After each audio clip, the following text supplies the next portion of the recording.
have these events without flying, so we could increase the participation also of renewable energies up to 65%, increase energy efficiency, and make decisions based on nature.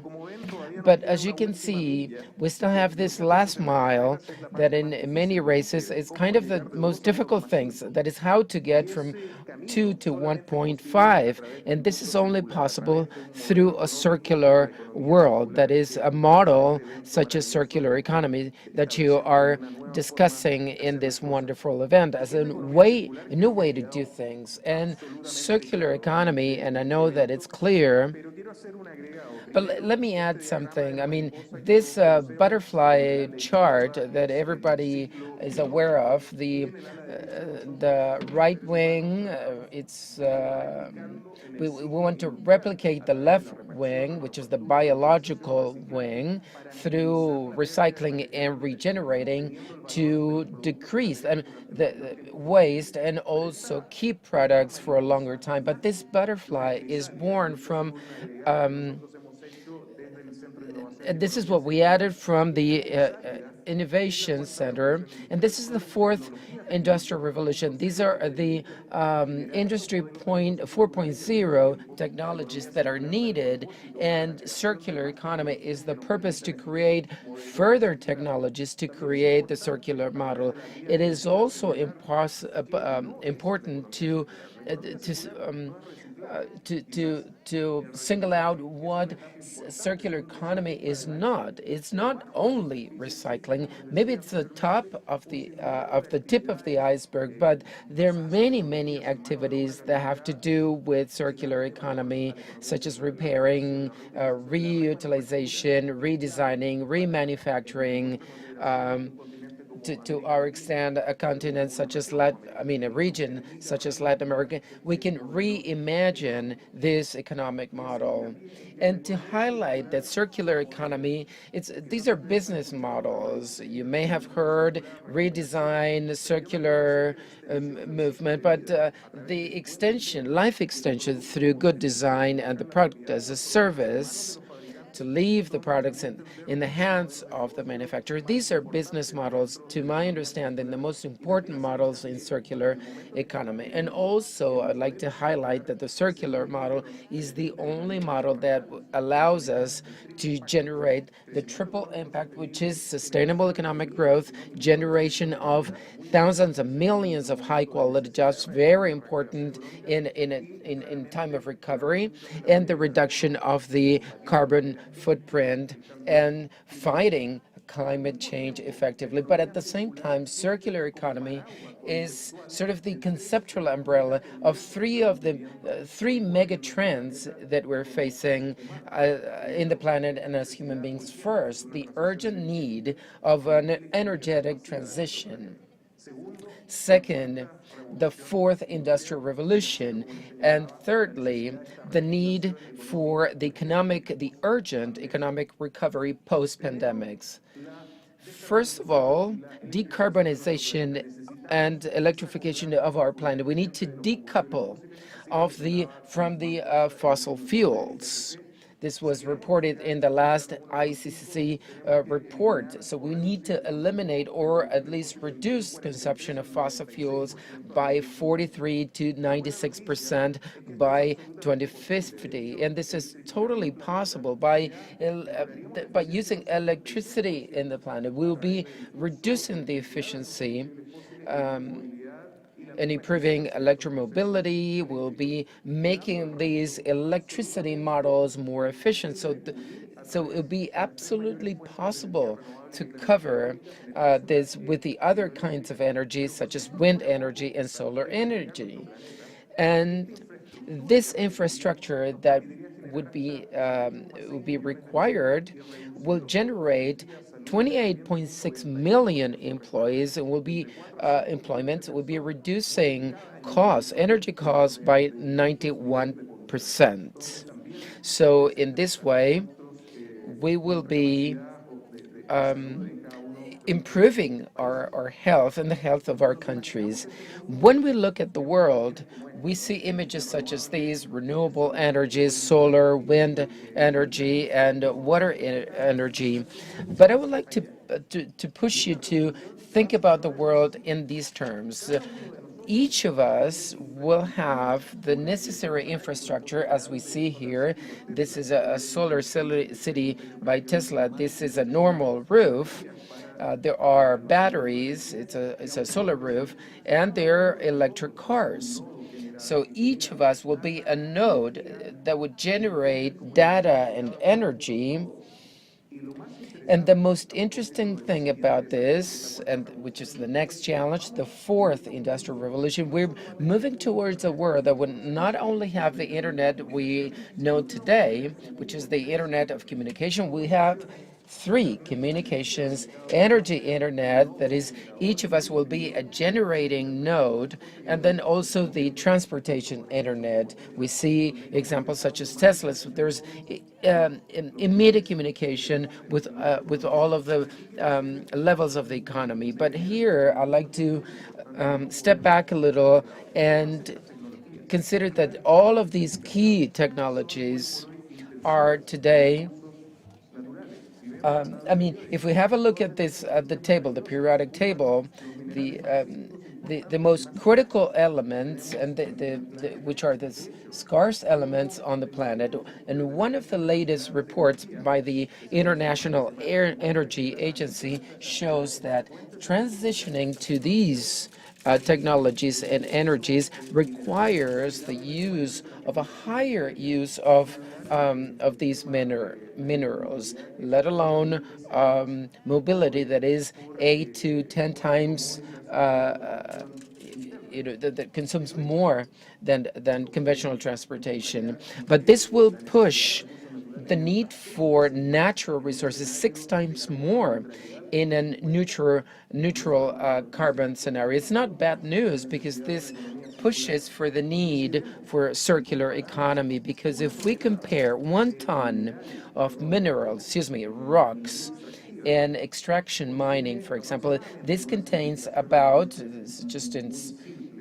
it's a simplification, 5 grams of gold, 200 grams of silver, and 6 kilograms of copper, depending on the mine. In urban mining, 1 ton of cell phones has 150 grams of gold, 3 kilograms of silver, and 100 kilograms of copper. So this need will encourage a vital process such as urban mining. And as an example, is the 3 medals that Argentina won in the Olympic Games were made with recycled materials from electronic appliances devices. So what we have seen in the latest studies with the IDB is that extraction mining will decrease and urban mining will rise. Why is this happening? Well, basically because of the need for circular economy. With the Apple CEO sends a tweet saying the objective is to stop using mined virgin materials and only use recycled materials. Or Pandora, which is the largest jewel manufacturer, has the objective for 2025 is to only use recycled silver or gold. Google, Tesla, Apple, these large companies are on the trend. They are encouraging the use and the reuse of these materials and this resource, thereby encouraging circular economy. Second megatrend, the fourth industrial revolution. And this is not a continuity, it's discontinuity. That is, the technologies that Industry 4.0 are absolutely revolutionary. As they say, the future is here to stay, and the technologies that are here are changing completely as we understand economies, artificial intelligence, big data, robotics, 3D printing. They are helping us moving towards this circular economy model. And as the first and second industrial revolution had a linear economic model, the third industrial revolution had a model where they incorporated recycling. Without a doubt, from our center, we understand the fourth industrial revolution will have a circular model. And the third mega trend is this big threat and big challenge that we are going through with COVID-19, that is that it was a true shock for the economy and the model, the economic model. So we began to question the model, globalization. We began to see the weakness of the supply chain